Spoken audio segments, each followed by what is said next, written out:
steel tracks tearing through old-growth mud, two-stroke Detroit diesels screaming through Pacific Northwest rain, articulated frames bending in the middle, dragging century-old timber out of country no truck could ever reach. These weren't machines, they were beasts. Built by hand, run into the ground, and bringing in loads that would crush anything modern. Some are gone forever, a few are still working today. These are 30 of America's greatest vintage logging skidders of all time. Let's roll. Number 30. The Caterpillar D7. We start our countdown with one of the original kings of the timber woods, the Caterpillar D7. While not technically a wheeled skidder in the modern sense, the D7 crawler tractor pulling a logging arch was the dominant skidding machine through the 1940s and well into the 1950s. Caterpillar perfected the bulldozer concept in the 1930s, and after World War II, surplus and civilian D7s flooded the logging industry. In favorable terrain, a D7 could build its own truck road right into the timber, then double as a yarder using a rear-mounted cargo winch to drag logs to the landing. Loggers across the Pacific Northwest, the Lake States, and the South relied on the D7 because it could handle terrain that no rubber-tired machine of its era could touch. With a Cat diesel engine producing roughly 90 to 100 horsepower depending on model year, paired with a steel-tracked undercarriage, this machine was practically unstoppable. Operators used towed arches, essentially big steel A-frames on wheels, to lift the front end of the logs off the ground, reducing drag and protecting the soil. The D7 wasn't the most refined machine. There was no cab, no comfort, no air conditioning, just a man, a seat, and a machine. Operators worked through rain, snow, dust, and broiling summer heat with nothing more than a canopy if they were lucky. But for an entire generation of post-war loggers, it was the workhorse that built the modern timber industry. The D7 was offered in multiple variants throughout the 1940s and 1950s, including the famous 7M series and 17A series. Many returning veterans who had operated D7s during World War II went straight from military service into civilian logging operations, and the machine they knew best was the same Cat D7 they'd run overseas. That continuity helped accelerate the post-war timber boom across America. From the Douglas fir country of Oregon and Washington, to the redwoods of Northern California, to the white pine stands of Maine, to the longleaf pine forests of the Deep South, the Caterpillar D7 was everywhere, and it was the foundation upon which the entire modern logging industry was built. Number 29. The Caterpillar D8. If the D7 was the workhorse, the Caterpillar D8 was the heavy artillery. In the 1940s, the D8 took the title of the largest and most powerful crawler tractor on the market, powered by Cat's massive D13000 inline six-cylinder diesel, eventually producing around 130 horsepower. The D8 was the machine you brought in when the timber was simply too big for anything else. In the old-growth redwood and Douglas fir country, D8s were photographed dragging logs that were 6, 8, even 10 feet in diameter. The 1951 photographs from the Tillamook Burn salvage operation in Oregon famously show pairs of D8s working together to recover old-growth logs. Loggers in the redwood country of Northern California considered the D8 absolutely essential. There was simply no other machine that could handle timber of that scale. The D8 of the 1940s was also famous for its inline six-cylinder D13000 diesel engine, which used a small gasoline pony motor to start the main diesel. That distinctive pop-pop-pop of a Cat pony motor cranking up before the big diesel rumbled to life is a sound burned into the memory of every old logger who ever worked one. The last two U-Series D8s rolled off the assembly line in 1955, but used D8s continued logging well into the 1980s. Many are still running today on collector farms and at antique equipment shows. Number 28. The International Harvester TD18. International Harvester was Caterpillar's biggest rival through the 1940s, and the TD18 was IH's answer to the Cat D7. First introduced in 1939 after several years of development, the TD18 became one of the most important logging crawlers of the World War II era and the post-war boom. At just over 11 tons bare and producing 111 horsepower, the TD18 was an ideal mid-sized tractor that could handle just about any logging task thrown at it. During World War II, the TD18 was supplied in massive quantities to the U.S. Armed Forces, and it acquitted itself well from the hedgerows of Normandy to the Pacific Theater. After the war, surplus military TD-18s came back home and went straight to work in the timber industry. For logging applications, the TD-18 was typically equipped with a Carco winch on the rear, an Isaacson or Hister arch, and sometimes a Bay City or Litourneau dozer blade up front. The combination made it a complete logging package. It could fell, push, and skid logs all in one machine. Loggers loved its reliability, its serviceability, and its bulletproof reputation. The TD-18 stayed in production through 1955. Number 27. The International Harvester TD-24. Introduced in 1947, the International Harvester TD-24 was nicknamed Big Red, and for good reason. It was IH's direct answer to the Caterpillar D8 and the Allis-Chalmers HD-19, and at the time of its introduction, it briefly held the title of the world's largest and most powerful tractor. The TD-24 was powered by International's brand new DP1091 engine, an inline six-cylinder diesel with a massive 1,091 cubic inches of displacement, producing 180 net horsepower at a governed 1375 RPM. Like other IH diesels of that era, the engine was started on gasoline and then switched over to diesel once it was warmed up. Weighing in at nearly 20 tons with a blade, the TD-24 was a true monster. In the redwood logging country of Northern California, the TD-24 became something of a legend. Operators paired it with massive towed arches to drag old-growth timber out of country that no other machine could handle.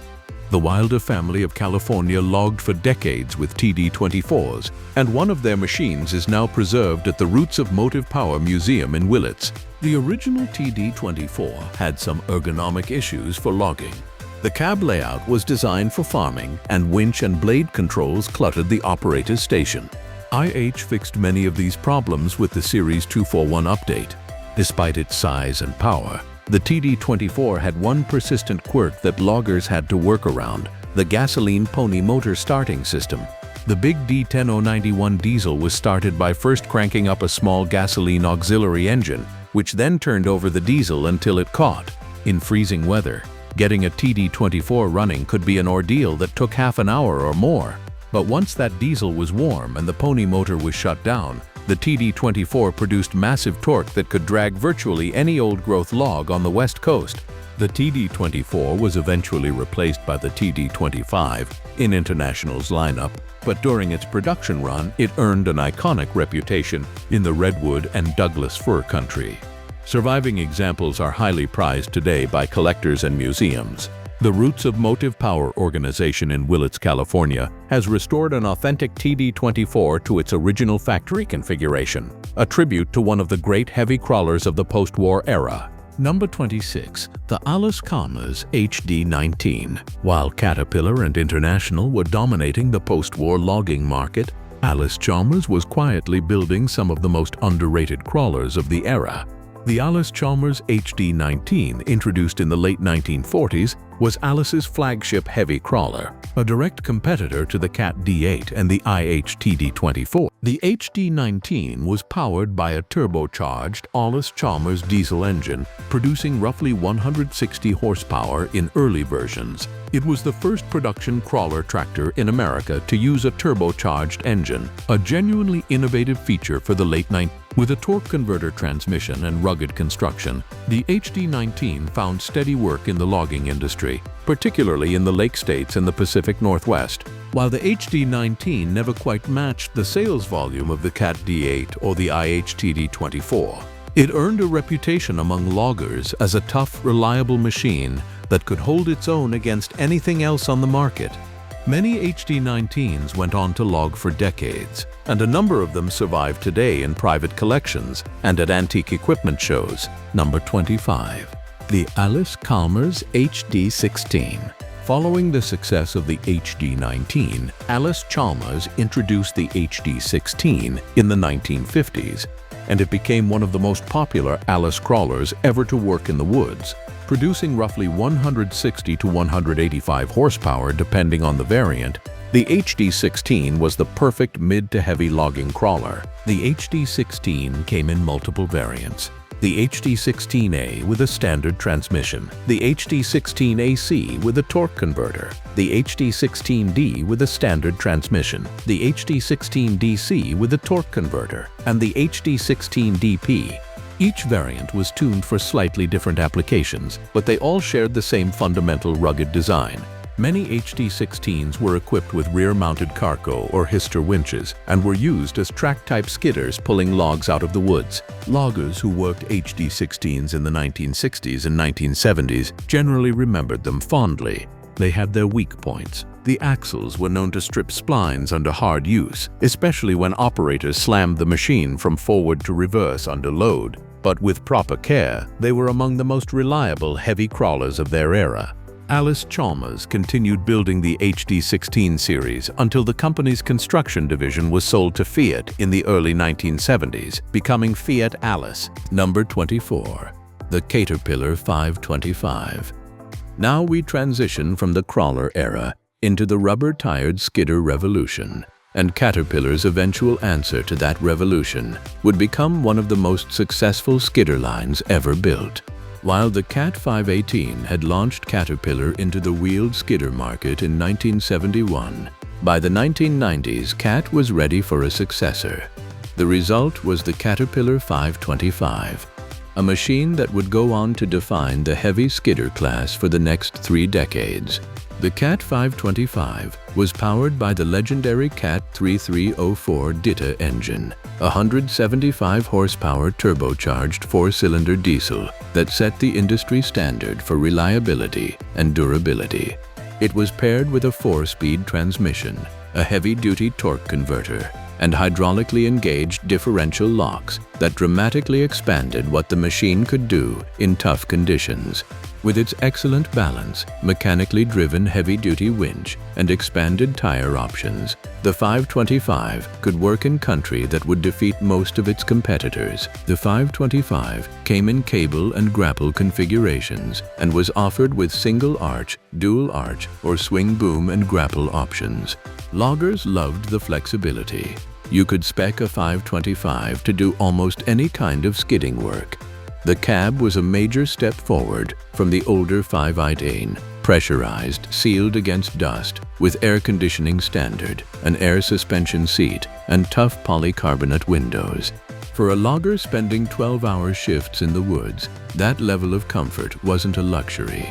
It was the difference between making a living and burning out. Production of the 525 ran for years and evolved through the 525B, 525C, and 525D variants.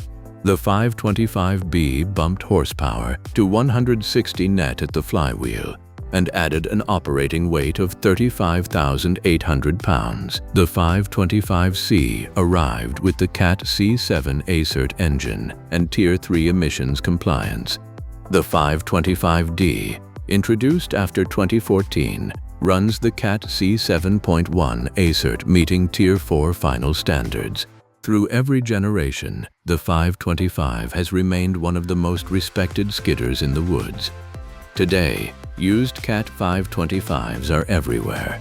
They show up at auction every week with anywhere from 5,000 to 20,000 hours on the meter.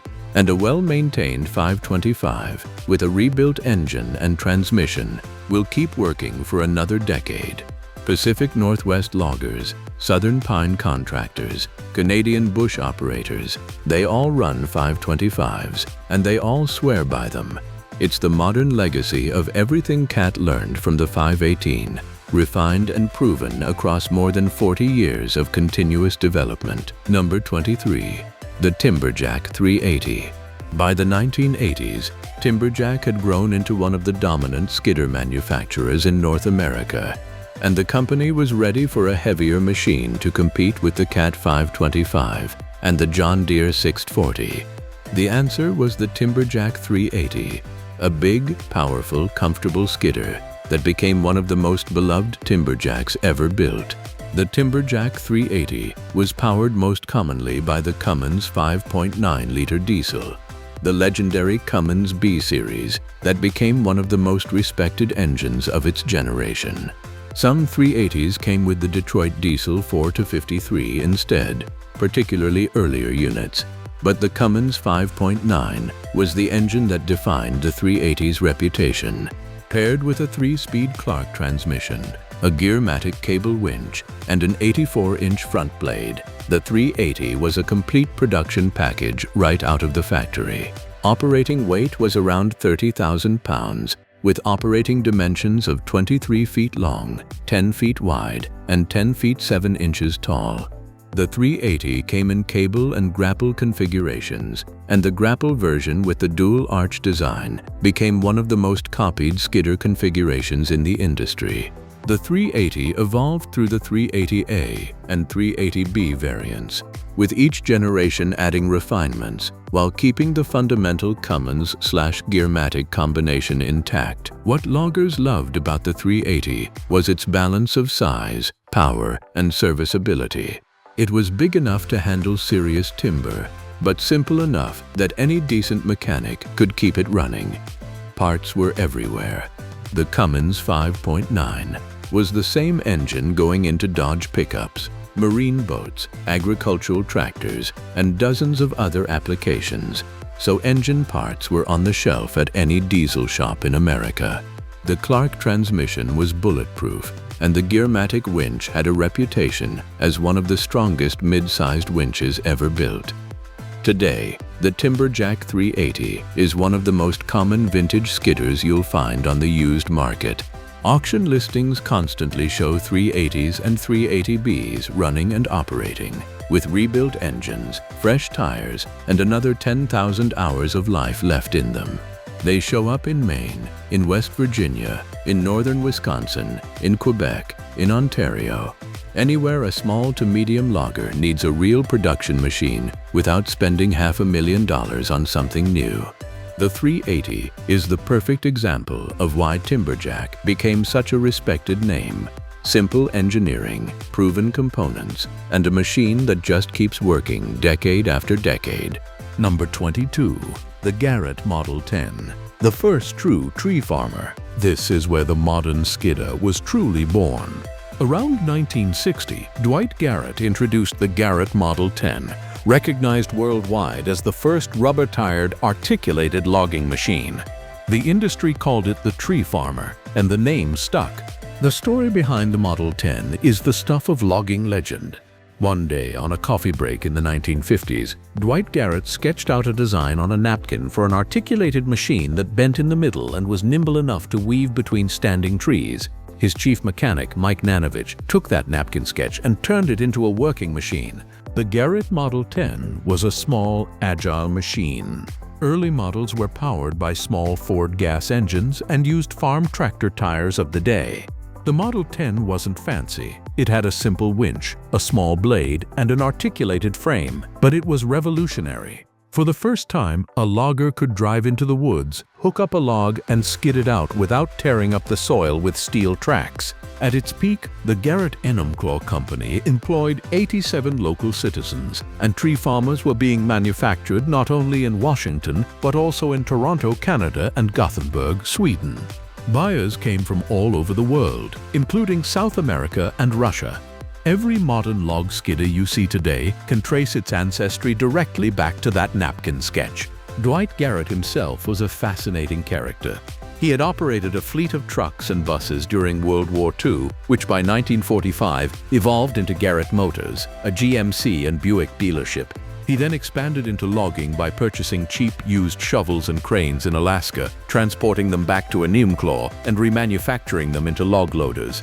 It was in Anchorage that he met an equipment dealer named Cal Bashaw, who would later move to Enumclaw and become Garrett's business partner.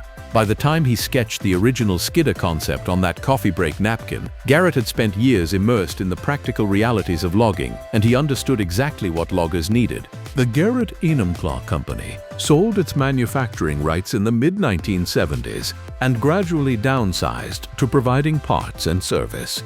The famous Garrett building on Highway 410 in Enumclaw was finally torn down in August 2000. Dwight Garrett passed away on August 4th at age 89. The city of Enumclaw later renamed 2nd Street in his honor, and the block where the old junior high school once stood was rechristened Dwight Garrett Park, a permanent tribute to the man who, more than any other single individual, invented the modern log skidder.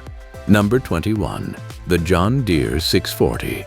While the John Deere 440 had defined the small skidder class and the 740 had attacked the heavy class, by the early 1980s, John Deere needed something to fill the critical middle, a machine that could compete head-to-head with the Cat 525 and the Timberjack 380. The answer was the John Deere 640, and it became one of the most successful skidders of the entire decade. The JD 640 was introduced as part of John Deere's D-Series skidder family in 1983. It featured a new dual-function grapple with a 120-inch opening, a genuinely large grapple that made the 640 well-suited for hauling extra-large bunches of pre-felled timber.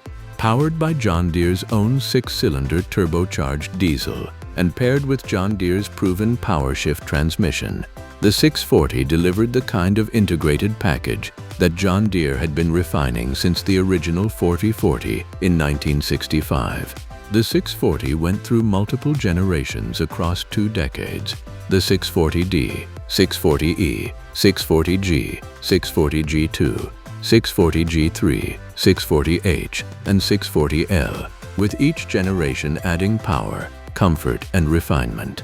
The G-Series brought wider stances and longer wheelbases for greater stability, plus a new differential lock that could be engaged on the go.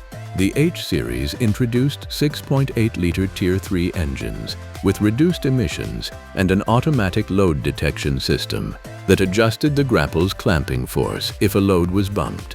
The L-Series brought heavy-duty axles rated for 15,000-hour life and a continuously variable transmission that delivered more power to the ground while extending engine life. But what made the 6040 so dominant wasn't any single feature. It was the John Deere ecosystem. Loggers could buy a 6040 from any John Deere dealer in the country, finance it through John Deere Credit, get parts at any John Deere parts counter, and bring it to any John Deere shop for service. Combined with the legendary reliability of the John Deere drivetrain, that ecosystem made the 640 the safest investment a small to medium logger could make. Today, John Deere 640s of every generation are everywhere in the woods. Auction listings, dealer lots, and small logging operations across the country are full of 640D and 640E machines with 10,000 to 20,000 hours on the meter, still earning a living for their owners. Newer 640L and 848L2 grapple skidders dominate large mechanized operations across the South. The 640 is the machine that proved John Deere could compete in every weight class, and it cemented the company's place as the dominant skidder manufacturer in North America. More John Deere 640s have probably been built than any other single skidder model in American logging history, and a huge percentage of them are still out there working today. Number 20. The Timberjack 2000. In 1962, a company called Timberland Machines from Woodstock, Ontario, released the Timberjack 200, the first articulated skidder to bear the legendary Timberjack name. While Timberjack is technically a Canadian brand, it sold huge numbers of machines in the United States and became one of the most beloved skidder names in American logging history. The Timberjack 200 was available with a 61 horsepower Ford gasoline engine, the 4-cylinder Ford 17. Some early models also came with a small Ford diesel. The suggested list price in 1962 was $8,925, a significant investment, but a bargain compared to running a crawler operation. The Timberjack 200 was a simple, bare-bones machine. It had a manual transmission, a basic winch, and not much else, but it worked. Loggers across the Northeast, the Lake States, and into the South bought Timberjack 200s by the thousands, and they kept working for decades. Many Timberjack 200s from the 1960s are still in use today on small woodlots and family logging operations. The 200 series evolved through several variants: the 200B, the 200C, the 200D, and so on, with each generation adding refinements. But the basic concept remained the same: a tough, simple, articulated cable skidder built to make money in the woods. The story of Timberjack itself is fascinating. Timberland Machines was founded in Woodstock, Ontario, and began producing products for the logging industry well before the 200 series.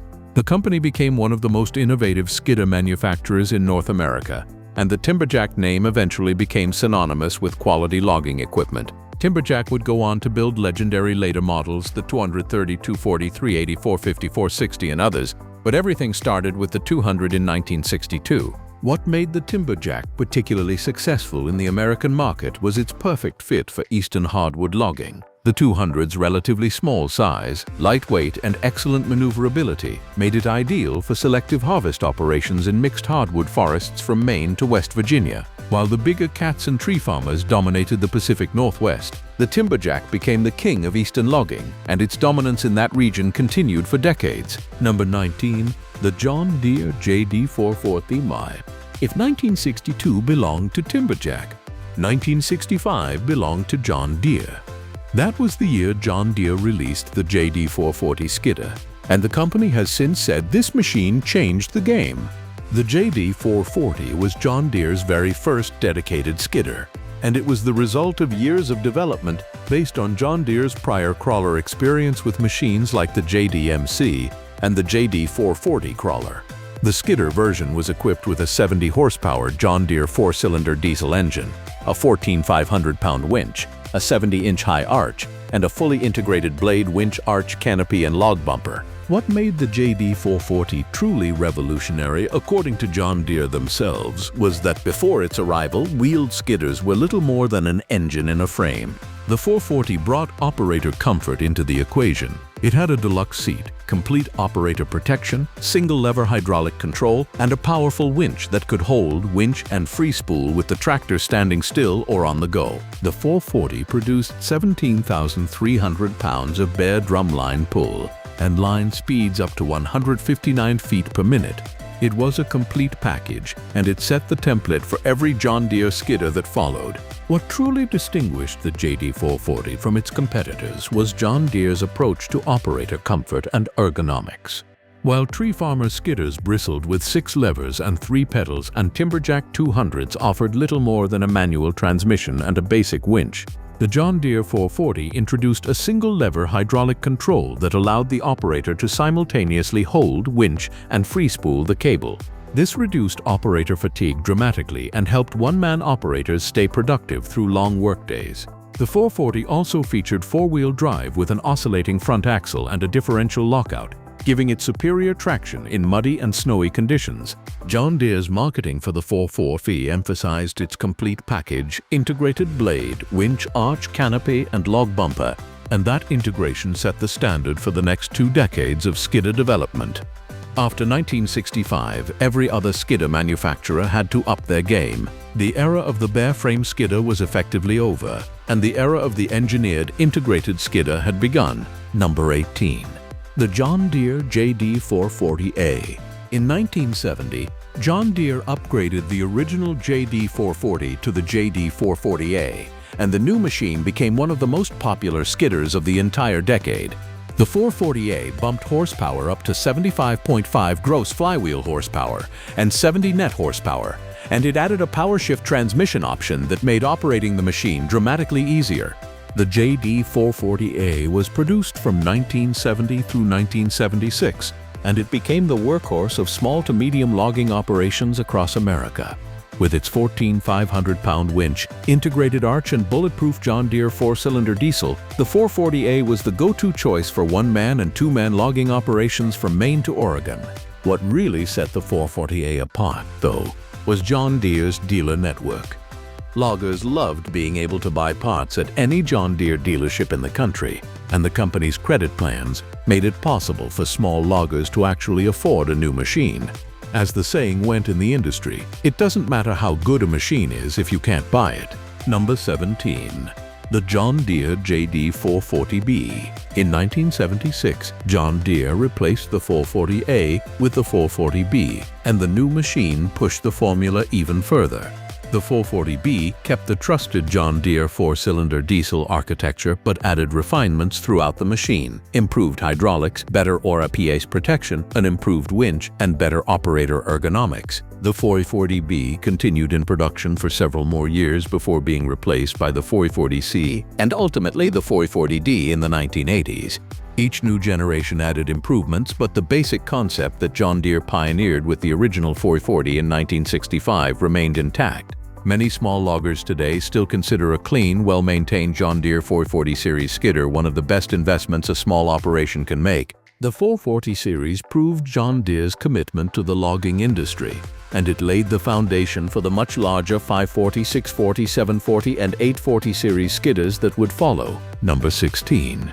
The John Deere JD 540. In the early 1970s, John Deere expanded its skidder lineup by introducing the JD 540. This was a step up in size from the 440 series, designed for larger logs and tougher conditions.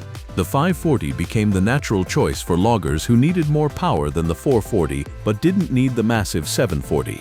The JD 540 went through multiple generations. The 540, 540A, 540B, 540C, and so on, and each generation refined the formula. The 540 was particularly popular in the Lake States and the Northeast, where it was the perfect size for selective harvest operations and second-growth timber. Like all John Deere skidders, it benefited from the company's superb dealer network and parts availability. By the late 1970s and into the 1980s, the JD 540 was one of the most common skidders working in American forests. Many of these machines are still working today, decades after they rolled off the assembly line. Number 15. The John Deere JD 740. In 1973, John Deere introduced the JD 740 skidder, the largest member of the John Deere skidder family at that time. The 740 was built with 145 horsepower, blade and winch options, and what John Deere called a best-in-class grapple option. The JD 740 was John Deere's answer to the larger skidders coming out of Caterpillar, Clark, and Tree Farmer. With its powerful John Deere 6-cylinder diesel and beefier construction, the 740 was suited to bigger timber and rougher country than the 440 or 540 could handle. It quickly became a favorite of loggers working in the Pacific Northwest and the South. The 740 was also available as a grapple skidder, one of the early machines to popularize the dual-arch grapple design. Combined with John Deere's renowned reliability and dealer support, the 740 became one of the dominant skidders of the 1970s and 1980s. Number 14. The Tree Farmer C4. By the late 1960s, Garrett's Tree Farmer brand had been licensed to Canadian Car and Foundry, known as CanCar, for production in Canada, while still being produced in Washington and Sweden.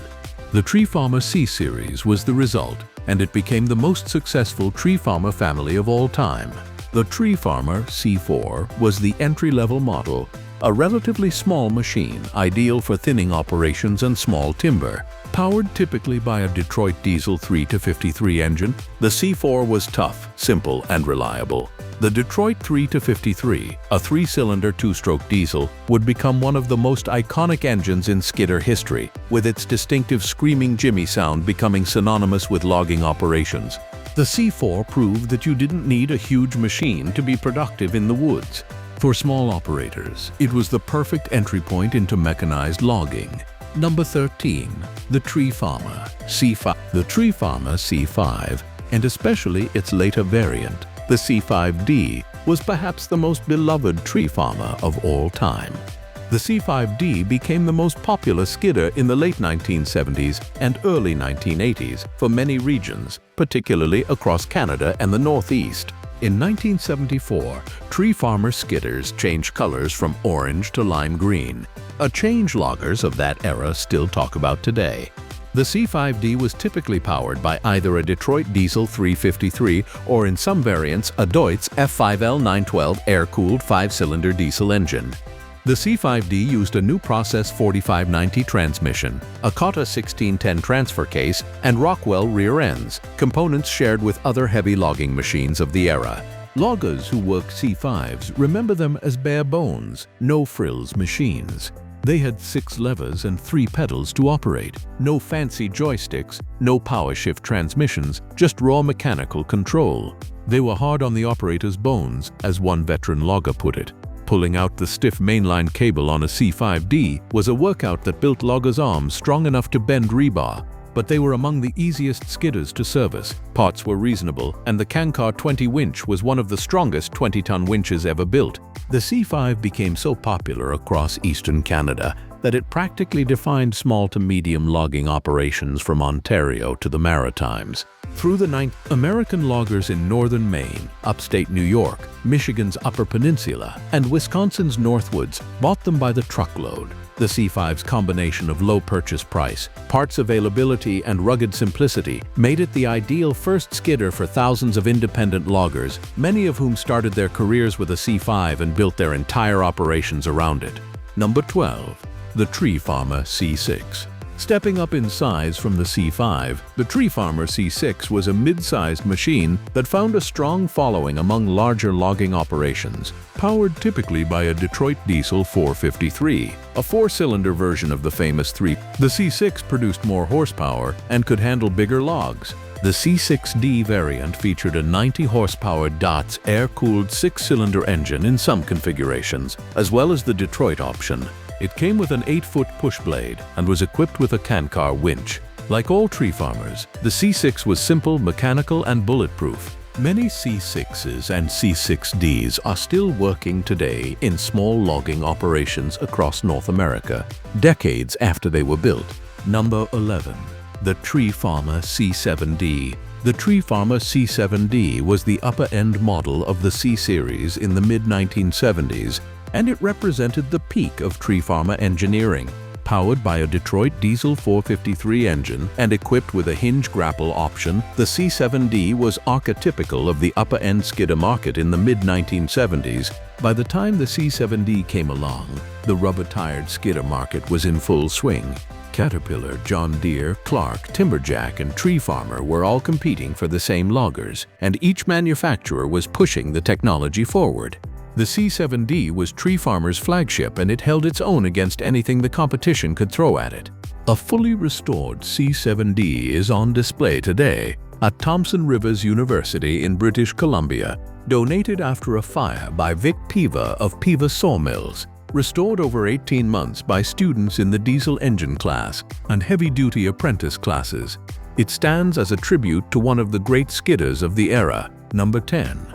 The Caterpillar 5118. In 1971, Caterpillar finally entered the rubber-tired skidder market with the introduction of the Caterpillar 5-Wain, and the wait was worth it. The 5-Wain-8 became one of the most respected skidders ever built, particularly in the Pacific Northwest, where Cat had legendary status for quality and durability. The Cat 518 was powered by Cat's own D330 or 33004 turbocharged 4-cylinder diesel engine, producing 120 flywheel horsepower. The American-built 518 came standard with a power shift transmission, electric start, ROPs, and a Gearmatic 119 winch. The US-built version had serial number prefixes 50S or 55U, while the Canadian-built version had a 94U prefix and featured articulated steering. The 55U also added front-wheel caliper disc brakes. Production began in the USA in 1971 and expanded to Canada in 1973. The Cat 518 had standard operating dimensions of 18 feet 10 inches long, 8 feet 9 inches wide, and 9 feet 7 inches tall, with an operating weight of around 22,000 pounds. The 518 wasn't just a skidder, it was a statement that Caterpillar was serious about the logging market. What made the Cat 518 truly special was the integration of Caterpillar's legendary build quality with skidder-specific engineering. Cat had spent decades building the most rugged crawler tractors in the world, and they brought all of that engineering experience to the 5. The drivetrain was overbuilt, the hydraulic system was oversized, the frame was heavier than necessary. The result was a machine that simply didn't break, and when it did need service, every Cat dealer in the country had parts on the shelf. Pacific Northwest loggers in particular became absolutely devoted to the Cat 518. In country where a broken machine could mean a week of lost production deep in the timber, The 518's bulletproof reliability paid for itself many times over. The 518 went through several generations, the original 518, the 518C and others, each adding refinements while maintaining the fundamental toughness that made the original a legend. Many Cat 518s from the 1970s and 1980s are still working today, 50 years after they rolled off the assembly line. Number 9. The Caterpillar 518. The grapple version of the Cat 518 deserves its own mention because the grapple skidder was the future of the industry, and the 518 grapple helped to define it. By eliminating the need for choker setters and allowing the operator to drive up to a bunch of pre-felled logs and grab them mechanically, the grapple skidder doubled or tripled productivity. The Cat 518 grapple typically came with a fixed rear-mounted grapple, though some were equipped with the famous ESCO swinging grapple. The ESCO swinger was made by a Portland, Oregon company known for its expertise in steel castings for the logging industry. The swinging grapple could rotate to grab logs from various angles, though it was more complex and expensive to maintain than fixed grapples. The Cat 518 grapple worked beautifully with mechanical feller bunches, which would snip off several trees and drop them along a trail in a bunch, exactly the configuration the grapple skidder was designed for. The 518 helped pioneer the modern integrated logging system. Number 8. The Caterpillar 518. If the 518 was Cat's answer to the medium skidder market, the Caterpillar 528 was the big brother, a larger, more powerful machine for bigger timber and tougher country. The 528 was powered by a 175 horsepower Cat diesel and used the larger 32-inch wheels that were the hallmark of the heavy skidder class. The 528 was typically configured as a grapple skidder, often with the ESCO swinging grapple. With its heavier construction and more powerful engine, the 528 could pull bigger loads through tougher conditions than the 518. It became a favorite of Pacific Northwest loggers working in steeper country and bigger timber. The 528, like all Cat skidders, benefited from Cat's legendary build quality and dealer support. Many 528s racked up tens of thousands of hours and continued working for decades.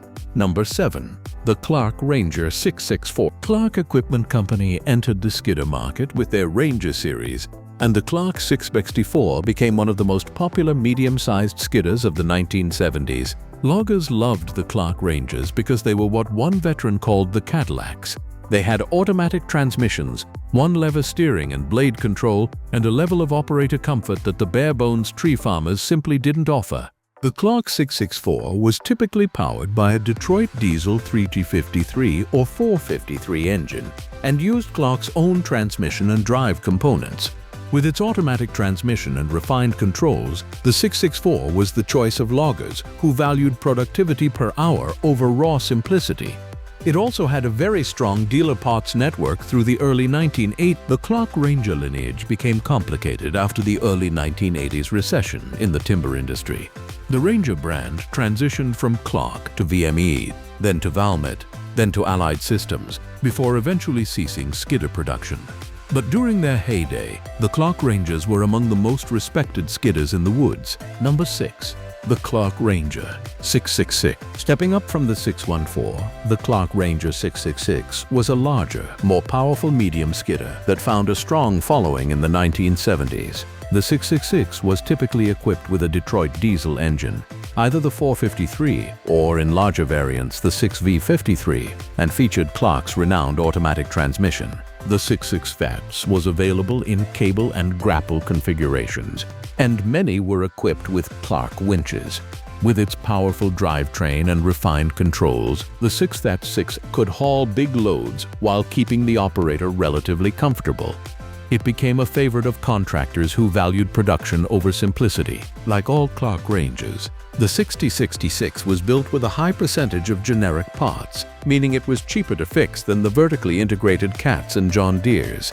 That serviceability helped Clark Rangers hold a strong market position throughout the 1970s. Number 5. The Clark Ranger 66. The Clark Ranger 668 was the big brother of the 666, a heavy-duty skidder for big timber and tough conditions. The 668 was powered by a Detroit diesel 6V53 engine, producing 96 horsepower, putting it firmly in the heavy skidder class with the Cat 528 and the Garrett 30. The 668 used the larger 32-inch wheels, and weighed considerably more than the medium Skidders. With its automatic transmission, refined hydraulics, and powerful Detroit diesel V6, the 668 was a true production machine, capable of moving huge loads of timber day in and day out.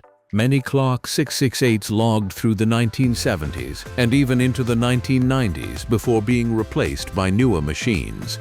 Some are still running today, decades after their introduction. Number 4. The Garrett 30. While Garrett invented the rubber-tired skidder, the company also built one of the most controversial machines in skidder history, the Garrett 30. Garrett was famous for, as one veteran logger put it, making a 50-pound skidder and packaging it in a 40-pound box. The Garrett 30 was their largest model, with engines typically around 200 horsepower, including the Cummins V8 504 in some 1970s vintage examples. That made it as powerful as any skidder on the market, and more powerful than most. The Cat 528 had only 175 horsepower, the Clark 668 had 196, the Garrett 30 was effectively a 200 horsepower skidder packaged in a 125 horsepower frame. The result was a machine that could pull anything but had a reputation for breaking drive shafts and axles under hard use. Loggers who ran Garrett 30s typically carried spare drive shafts in their service trucks, but for those who knew how to operate it gently, the Garrett 30 was an absolute monster of a production machine, and it weighed 5,000 to 10,000 pounds less than competing machines of the same horsepower class. Number 3. The Franklin 132. Franklin Equipment Company of Franklin, Virginia, became one of the major players in the American skidder market starting in the late 90s. The Franklin 13.2 was their medium skidder, producing 97 horsepower from a diesel engine. It became extremely popular in the southern pine logging country during the 19th. The Franklin 132 was a tough, well-built machine that found a particular following in the South, where smaller pine timber required a nimble but powerful skidder.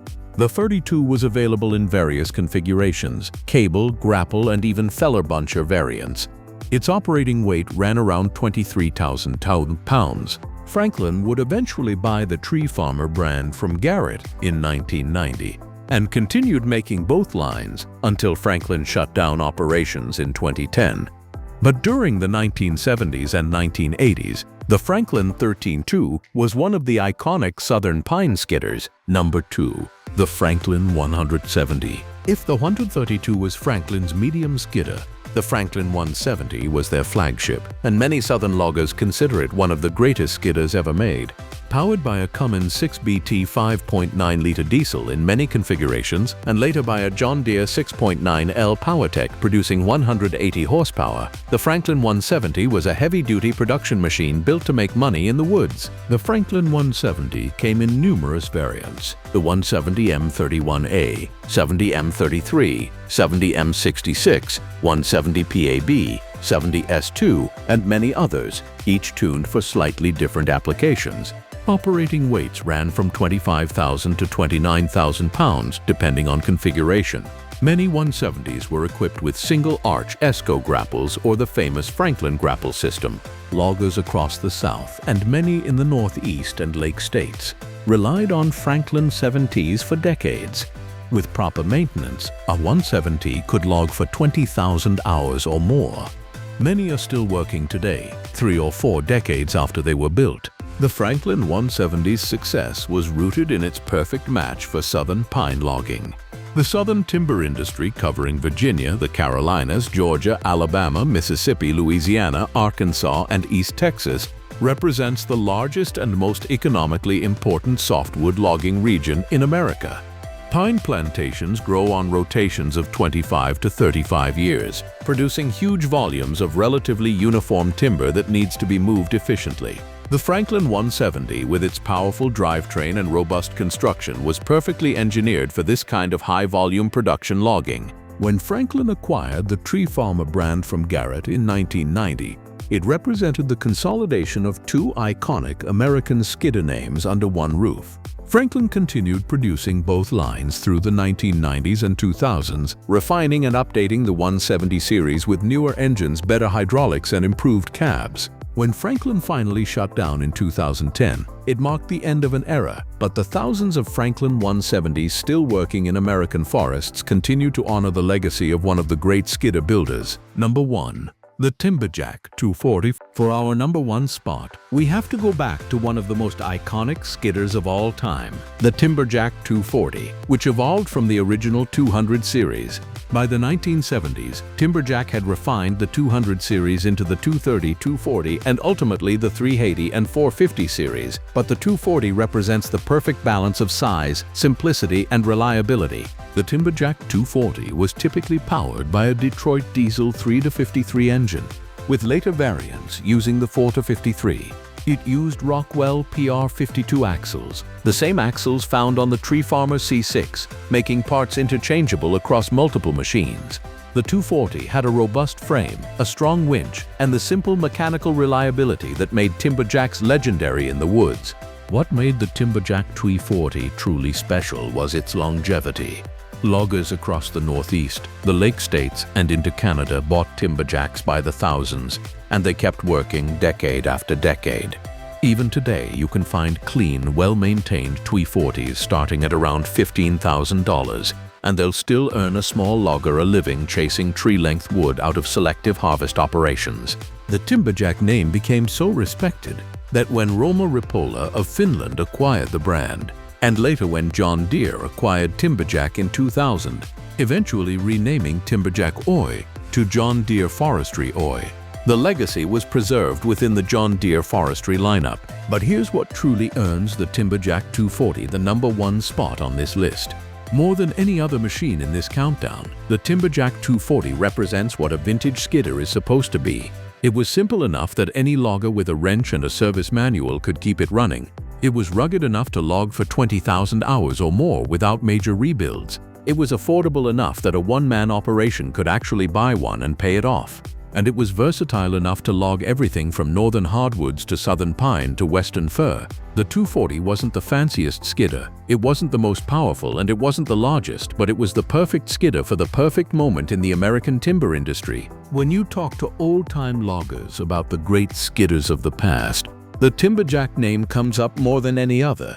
Many veteran loggers still name their Timberjack Old Yeller, the Beast, Daisy, like a beloved farm animal or trusted hunting dog.